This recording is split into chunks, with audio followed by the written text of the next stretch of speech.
नमस्कार, मैं हूँ निखिल आनंद गिरी और आप देख रहे हैं बुरा भला चैनल। आज इंग्लिश को लेकर बहुत सारे लोगों में बहुत सारे क्वेश्चंस थे, बहुत सारे हमारे पास मेल आए कि आप इंग्लिश के टेक्स्ट बुक से कुछ लेसन्स पढ़ाया कीजिए। तो इसी के अंतर्गत हम इंग्लिश का एक बहुत ही पॉपुलर चैप्टर क्लास 6 की या 7 की क्लासेस में अक्सर आता है, उस स्टोरी से हम शुरुआत करने जा रहे हैं। उस स्टोरी का नाम है द 3 क्वेश्चंस। इस स्टोरी के ऑथर हैं लियो टॉल्स्टॉय। हम सब जानते हैं कि लियो टॉल्स्टॉय दुनिया के बहुत पॉपुलर ऑथर्स में से एक हैं।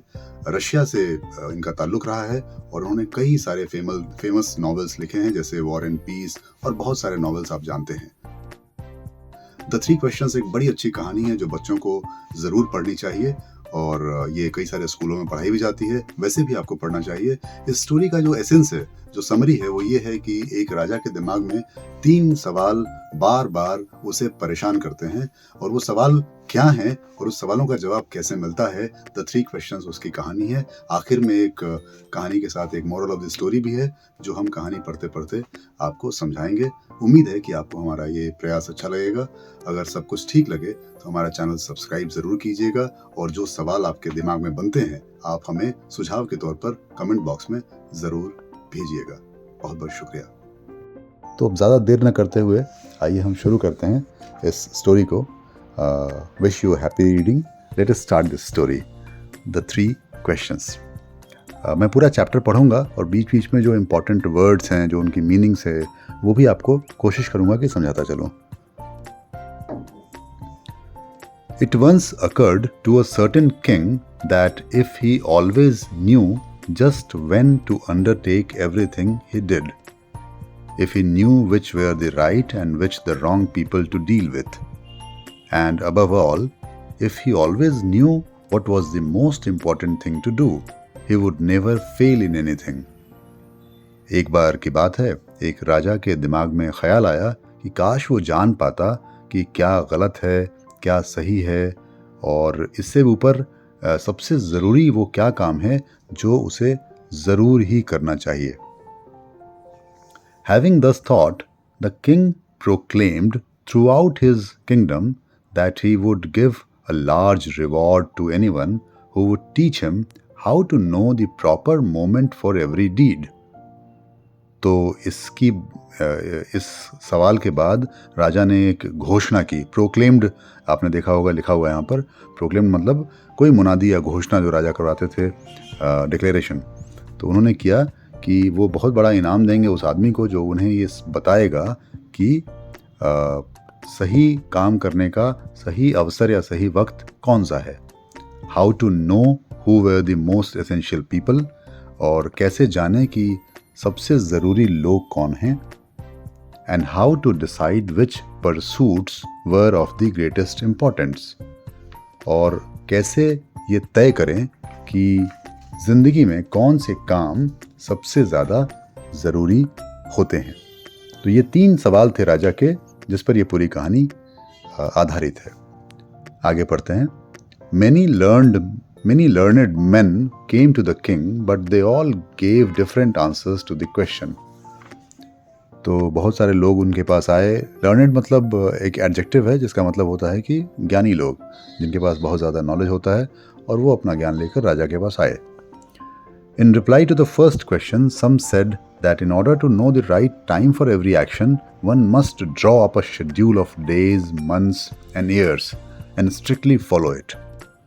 तो पहला सवाल जो राजा का था कि आप बताइए कौन सा सवाल था, आपने ज़रूर नोट किया होगा। सवाल ये था कि how to know the proper moment for every deed, यानी कि सही वक्त कौन सा होता है सही काम करने के लिए, वो कैसे जाने।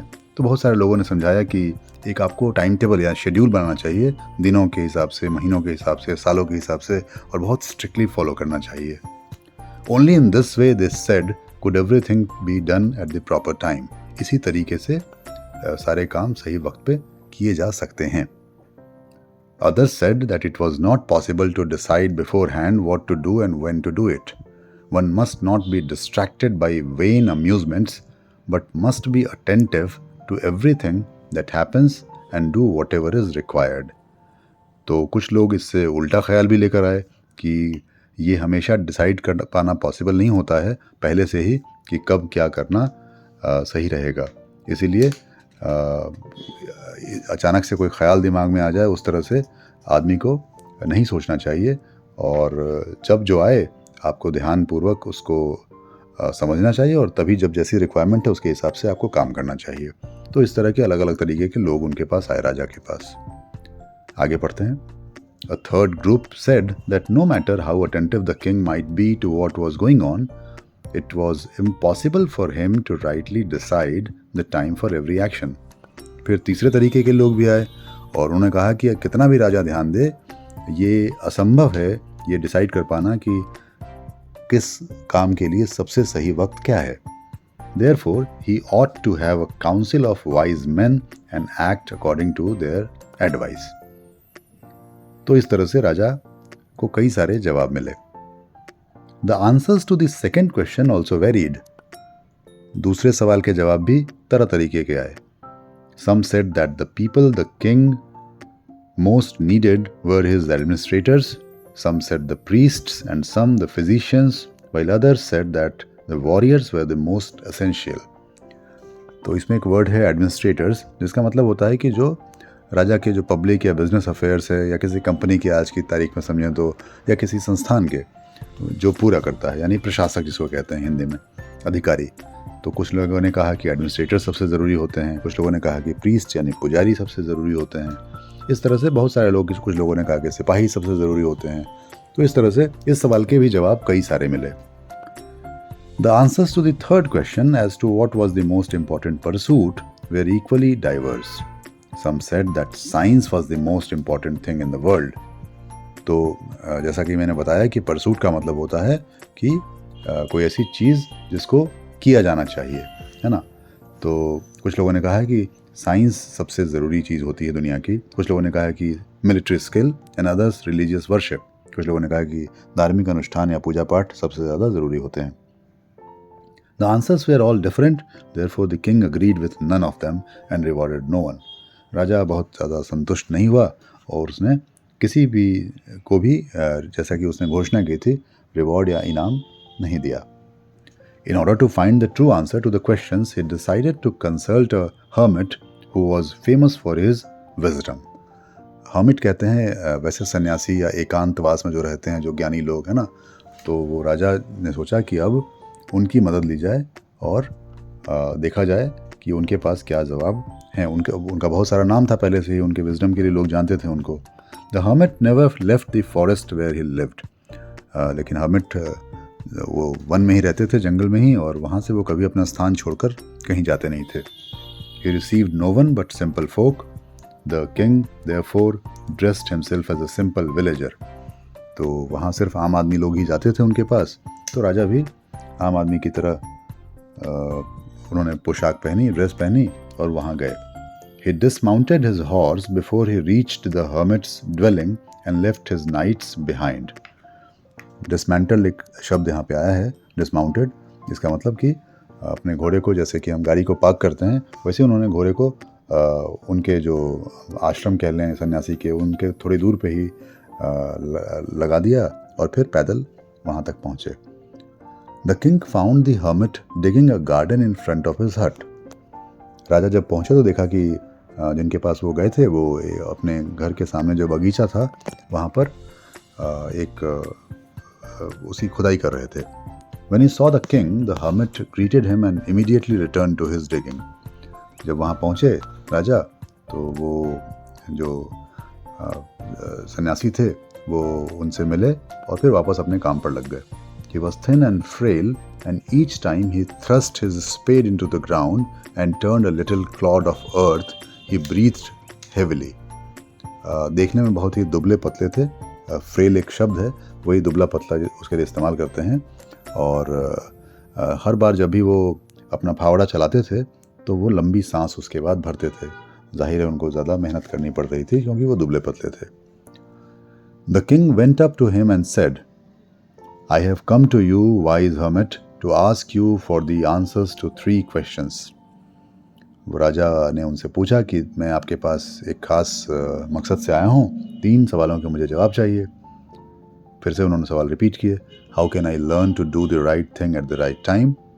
Who are the people I most need? and to whom should I, therefore, pay more attention than the rest? And what affairs are the most important and need my first attention? The hermit listened to the king, but gave him no answer. He merely started digging again. आसान है समझना. वो चुपचाप उन्होंने राजा को सुना और कोई आंसर नहीं दिया. फिर से अपनी खुदाई उन्होंने जारी रखी. You have exhausted yourself, the king said. Give me the spade. I will work for a while. राजा ने कहा कि भाई आप थक गए हैं, आइए मैं थोड़ी देर आपकी मदद कर देता हूँ. ये फावड़ा मुझे दीजिए और मैं थोड़ी देर आपकी जगह काम करता हूँ. Thanks, said the hermit. He handed him the spade and sat down on the ground. After digging 2 beds, the king stopped and repeated his question. The hermit did not answer. थोड़ी सी खुदाई जब तक राजा ने की, उन्हें लगा कि अब ये जवाब देंगे, लेकिन उन्होंने कोई जवाब नहीं दिया. He got up, held out his hand for the spade and said, "Now you rest and I will work." But the king did not give him the spade. He went on digging. तो थोड़ी देर बाद उन्होंने वापस कहा कि लाइए फावड़ा वापस कीजिए, अब मैं वापस अपना काम करता हूँ. तो राजा ने इनकार कर दिया, नहीं दिया और वो खुदाई करते रहे. An hour passed, then another. The sun had begun to sink behind the trees when the king stuck this spade into the ground and said, "I came to you, wise man, for answers to my question. If you cannot answer me, then tell me. I shall return home." 1 घंटा बीता, फिर दूसरा घंटा बीता. अब सूरज लगभग ढलने ही वाला था. तो अब राजा ने झुंझला कर वो फावड़ा रख दिया और फिर कहा कि भाई मैं आपसे मिलने आया था अपने सवालों के जवाब के लिए. अगर आपके पास सवालों के जवाब नहीं थे तो आप मुझे कह देते या कह दीजिए, मैं वापस लौट जाता हूँ. Here comes someone running, said the hermit. Let us see who he is. तो अचानक से उस ज्ञानी पुरुष ने कहा कि कोई आ रहा है इधर हमारी तरफ दौड़ता भागता, देखते हैं ये कौन है. The king looked around and saw a bearded man running out of the woods.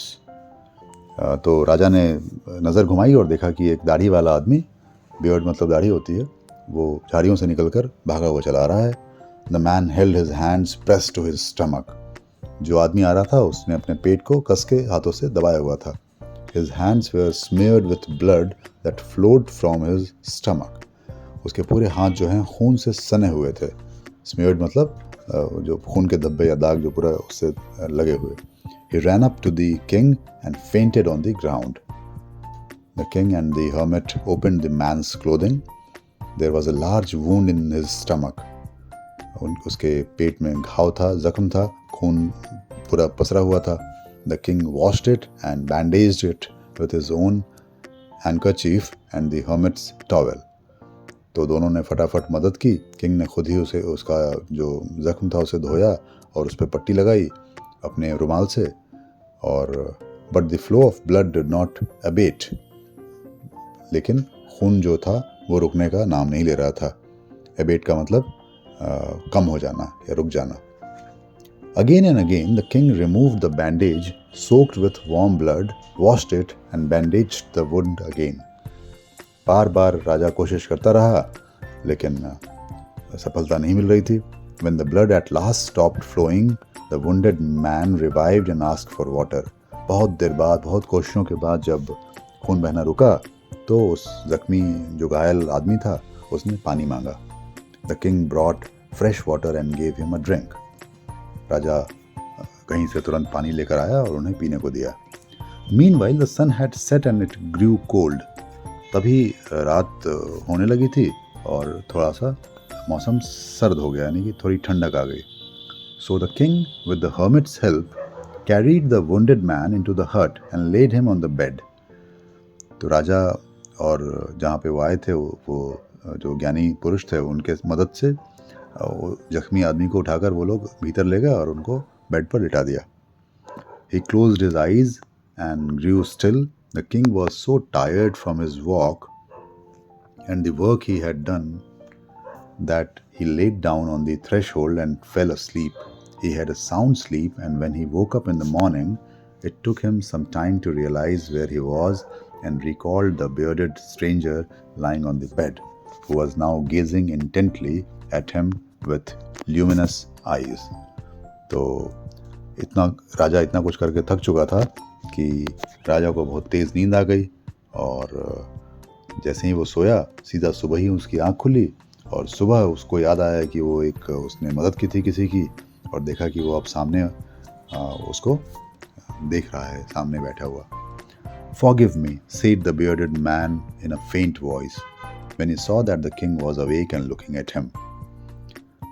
जो सामने जो आदमी जिसकी कल मदद की थी, बहुत ही बुझी हुई आवाज़ में उसने कहा कि मुझे माफ़ कर दीजिए. "I do not know you and have nothing to forgive you for," replied the king. मैं आपको नहीं जानता और क्यों माफ़ करूं, मुझे पता नहीं. "You do not know me, but I know you. I am your enemy, and I swore to take revenge on you for killing my brother and taking my property." Revenge का मतलब होता है बदला. तो उस आदमी ने कहा कि मैं आपका दुश्मन हूँ, और ये अपने भाई के मौत का बदला लेने के लिए मैं आपके पास आया था. "I knew you had come alone to see the hermit, and I resolved to kill you on your way back. But when the whole day passed and you did not return, I left my ambush to seek you out and came upon your knights instead. They recognized me, fell upon me, and wounded me. I escaped from them, but I would have bled to death if you had not cared for my wound. I intended to kill you, and you have saved my life. Now, if I live, and if you wish it, I will serve you as your most faithful servant and bid my sons to do the same. Forgive me." तो इसकी कहानी यह है कि उसने बताया कि वो बदला लेने आया था, और बाहर जब देखा कि बहुत देर हो गई तो उसने लड़ाई की बाहर जो सिपाही थे, और उसके बाद जख्मी हालत में यहाँ तक किसी तरह पहुँचा. The king was happy to be so easily reconciled with his enemy, and he not only forgave him but promised to return his property and send his own physician and servants to attend to him. तो राजा भी देखकर खुश हुआ और कि मैंने किसी की जान बचाई है, और चूँकि उसने माफ़ी मांगी ली थी और उसने ये भी कहा था कि अपने बच्चों को भी वो आगे राजा की सेवा के लिए रखेगा, तो उसने क्या किया कि फिर से वापस उसने सुलह कर ली राजा ने, और उसको वापस प्रॉमिस किया कि मैं आपकी प्रॉपर्टी भी आपको लौटा दूंगा और आपको माफ़ भी कर दिया मैंने. The king went out to look for the hermit. Before leaving, he wished for the last time to ask the hermit to answer his questions. The hermit was on his knees in the yard, sowing seeds in the beds that had been dug the day before. राजा फिर से वापस जहाँ आया था सन्यासी के पास, उसको देखने लगा, और जाने से पहले उसने सोचा कि एक बार फिर ट्राई कर लूँ कि कहीं वो जवाब मिल जाए मुझे. लेकिन वो फिर से अपने घुटनों पर बैठकर वो बीज रोप रहे थे, शायद कल जो उन्होंने गड्ढे खोदे थे जहाँ पर, वहाँ पे वो अपना काम कर रहे थे. The king approached him and said, "For the last time, wise man, I ask you to answer my questions." "But you have already been answered," said the hermit, squatting on his thin calves and looking up at the king who stood before him. "How have I been answered?" asked the king. "Do you not see?" replied the hermit. "If you had not pitied my weakness yesterday and had not dug these beds for me, but had gone your way, that man would have attacked you, and you would have repented of not having stayed with me. So the most important time was when you were digging the beds, and I was the most important man, and to do me good was your most important business." तो उन्होंने समझाया कि अगर आप मेरी हालत पर, मेरी जो दुर्बल अवस्था है, जो मैं दुबला पतला दिखता हूँ, अगर आपने उस पर मेरी मदद न की होती तो आप वापस लौट रहे होते, और वापस लौटते तो आप पर हमला होता तो आपकी जान खतरे में पड़ जाती. तो सबसे ज़रूरी काम ये था कि सबसे ज़रूरी समय ये था जब आप यहाँ पर मेरी मदद कर रहे थे. सबसे ज़रूरी आदमी आपके लिए मैं था उस वक्त, और मेरे लिए कुछ भलाई करना वो आपके लिए सबसे ज़रूरी काम था. Afterwards, when that man ran to us, the most important time was when you were attending to him. उसके बाद जब वो आदमी आपके पास दौड़ता हुआ आया तो सबसे ज़रूरी आपका जो समय था वो ये था कि आप उसकी सेवा कर रहे थे. For if you had not bound up his wounds, he would have died without having made peace with you. क्योंकि अगर वो बिना जख्मों से घायल अवस्था में मर जाता तो आप आज इतना शांतिपूर्ण तरीके से उसे माफ़ नहीं कर पाते या वो भी अपनी बात नहीं कह पाता. So he was the most important man and what you did for him was your most important business. तो उस वक्त वो सबसे important आदमी था और सबसे ज़रूरी काम उस वक्त आप वही कर रहे थे. Remember always, there is only one time that it is important. It is now.